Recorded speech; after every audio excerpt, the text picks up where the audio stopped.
নমস্কার ভিউয়ার্স, আজকে আমি বানাবো পটলের রসা। তো পটলগুলো আমি প্রথমেই কেটে নুন হলুদ দিয়ে রেখেছি, আর গ্যাসে এদিকে কড়াইটা বসিয়ে দিয়েছি গরমের জন্য।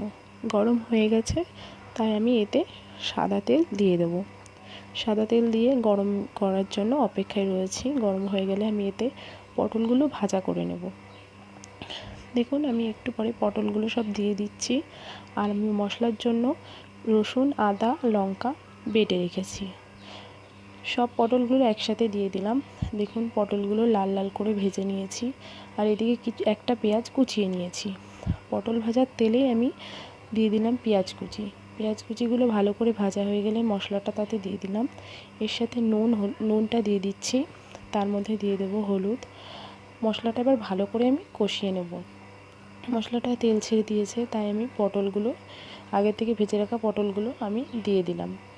দিয়ে ভালো করে মশলার সাথে আমি কষিয়ে নেব। পটলটা কষিয়ে নেবার পরে আমি এতে জল দিয়ে দিচ্ছি। জল দিয়ে বেশি না, আমি 5 মিনিট ঢাকা দিয়ে রেখে দেবো। ঢাকা খুলে এর মধ্যে আমি একটু চিনি দিয়ে দিলাম। দেখুন, পটলটা কি সুন্দর রান্না হয়েছে, খুব সুস্বাদু খেতে। প্লিজ আমাকে সাপোর্ট করুন, আর আমার চ্যানেলটিকে অবশ্যই সাবস্ক্রাইব করুন। ধন্যবাদ।